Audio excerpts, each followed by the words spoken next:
আসসালামু আলাইকুম বস, আমি আপনাকে বলতেছি 2026 সালে জাতীয় নির্বাচনে ভোট কেন্দ্রে যাওয়ার আগে আপনি আমার এই ভিডিওটি শুরু থেকে শেষ পর্যন্ত দেখেন। দেখলে আপনি ভোট কেন্দ্রে গিয়ে ডিসাইড করতে পারবেন জামাতকে ভোট দেবেন নাকি বিএনপি কে ভোট দেবেন। চলুন ভিডিওটি শুরু করি।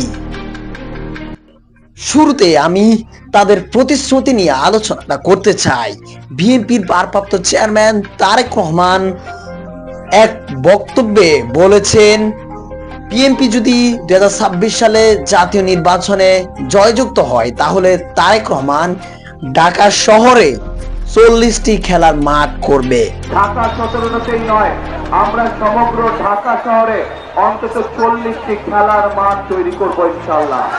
অন্যদিকে তার স্ত্রী বলেছেন, বিএনপি যদি এবারে নির্বাচনে ক্ষমতায় যায় তাহলে নারীদেরকে বিনামূল্যে শিক্ষা প্রতিষ্ঠানে পড়াশোনা করা হবে। যেমন ধরতে পারেন primary school, high school, college কিংবা ইউনিভার্সিটিতে নারীরা বিনামূল্যে পড়াশোনা করতে পারবে। সব পড়াশোনার দায়ভার নেবে বিএনপি বা সরকার। আমরা নিশ্চিতভাবে বলতে চাই, বিনামূল্যে শিক্ষা সম্প্রসারণ, মেয়েদের স্নাতকোত্তর পর্যন্ত শিক্ষা নিশ্চিত করা হবে। অন্যদিকে তার মেয়ে তারেক রহমানের মেয়ে বলেছেন, এবারের নির্বাচনে 2026 সালের নির্বাচনে বাবা যদি ক্ষমতায় যায় তাহলে প্রত্যেকটা নারীর দায়িত্ব রাষ্ট্রীয়ভাবে নেওয়া হবে। মেন্টরশিপ আর ট্রেনিং পলিটিক্সের মধ্যে পলিটিক্যাল পার্টিদের এই দায়িত্বটা নিতে হবে, সব পলিটিক্যাল পার্টিদের। আমার মনে হয় নারী নিরাপত্তার দিক থেকে in terms of cyber bullying আর ফিজিক্যাল অলসো সেফটি, যদি কোডস অফ কন্ডাক্ট থাকে প্রতিটা পলিটিক্যাল পার্টি, যে আচ্ছা ঠিক আছে যে এই মানে আমাদের আইন তো আছে কিন্তু পলিটিক্যাল পার্টির। অন্যদিকে জামায়াতের আমির ডক্টর মোহাম্মদ শফিকুর রহমান বলেছেন, এবার 2026 সালের জাতীয় নির্বাচনে যদি জামাত ক্ষমতায় যায় তাহলে 10টি সুবিধা দেওয়া হবে বাংলাদেশের জনগণের জন্য।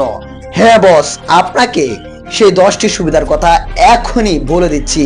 তার আগে আপনাকে আমি বলতে চাই বস, আপনি আমার ভিডিওতে একটা লাইক দিয়ে দেন যাতে করে আমি আরো আপনাদের জন্য রিসার্চ করে ভিডিও আপলোড করতে পারি।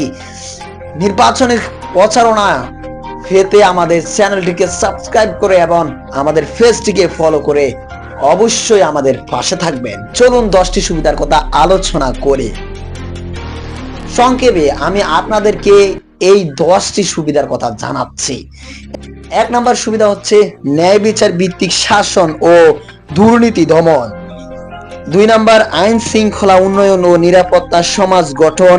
3 নম্বর মানবিক ও কল্যাণমুখী রাষ্ট্র ব্যবস্থা গড়ে তোলা। 4 নম্বর সুবিধা হচ্ছে শিক্ষা ও দৈনিকমূলক ভিত্তিক মানব সভ্যতা উন্নয়ন। 5 নম্বর আর্থিক ও শিল্প পুরো জীবনদান। 6 নম্বর সুবিধা হচ্ছে দারিদ্র হ্রাস ও সামাজিক সুরক্ষা। 7 নম্বর সুবিধা হচ্ছে স্বাস্থ্যসেবা উন্নয়ন। 8 নম্বর সুবিধা হচ্ছে সুশাসন ও জবাবদিহিতা নিশ্চিত করা। 9 নম্বর নারীর অংশগ্রহণ বৃদ্ধি, যেমন মন্ত্রিসভার নারী প্রতিনিধি অঙ্গীকার। 10 নম্বর সুবিধা হচ্ছে বৈদেশিক সম্পদ ও রাষ্ট্রীয় সম্পদের ন্যায্য বন্টন। এই 10টি সুবিধা দিয়েছে জামায়াত। এখন আপনি ডিসাইড করবেন আপনি কাকে এবার জাতীয় নির্বাচনে ভোট দেবেন। শুরুতে সর্বশেষে আমি আপনাদেরকে একটা সাজেস্ট করব, যারা এই প্রতিশ্রুতি দিয়েছে তারা এই প্রতিশ্রুতি কি আদৌ পূরণ করবে কিনা, এটাও একটি প্রশ্ন। অন্যদিকে এনসিপির নেতা কর্মী যারা রয়েছে তারা কোনো প্রতিশ্রুতি দেয়নি। তারা বলেছেন এই নির্বাচনে আগে আমরা যে কাজগুলো করতেছি এই কাজগুলো আমরা অব্যাহত রাখবো। আমরা নির্বাচনে জয় হলেও এই কাজগুলো অব্যাহত রাখবো। যদি নির্বাচনে জয় না হয় তাহলে রাষ্ট্রীয়ভাবে কি আমরা কোনো বাজেট পাবো না, তাতে আমরা কোনো উন্নয়ন করতে পারি কিনা তা আমরা এখনো বিস্তারিতভাবে জানাতে পারি না আপনাদেরকে। এই সুবিধাগুলা আমাদের যারা আমরা জনগণ আছি তাদের প্রয়োজন।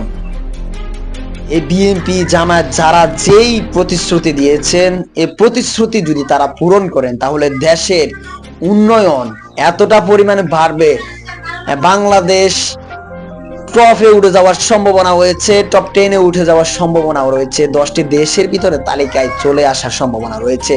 তবে আপনি ভোট কেন্দ্রে গিয়ে আপনি বিএনপি জামায়াত আপনি কাকে ভোট দিবেন সেটা আপনার ব্যক্তিগত ভোটার। এই বিষয়ে আল্লাহ তাআলা আপনাকে জবাবদিহিতা করবেন। আমি যদি যাকে ভোট দিই আমি ন্যায্যভাবে ভোট না দিই তাহলে আল্লাহর কাছে আমি নিজে জবাবদিহিতা করতে হবে। এখন আপনি ডিসাইড করতে পারবেন বস আপনি কাকে ভোট দেবেন এবারের নির্বাচনে। আমি শুধু তাদের প্রতিশ্রুতিগুলো আপনাদের সামনে তুলে ধরেছি, এর সাথে বেশি কিছু না। ভিডিওটি ভালো লাগলে লাইক এবং কমেন্টস করে আপনার মূল্যবান মতামত জানাবেন। ভিডিওটি আজকে এ পর্যন্ত শেষ করছি বস। পরবর্তী ভিডিওর জন্য আপনাকে আমি এম জিয়ার টিভি আপনাকে স্বাগতম জানাচ্ছি পরবর্তী ভিডিও দেখার জন্য। পরবর্তী ভিডিও পর্যন্ত আপনি ভালো থাকেন বস, সুস্থ থাকেন এই কামনা করি মহান রবের কাছে। আল্লাহ হাফেজ, আসসালামু আলাইকুম।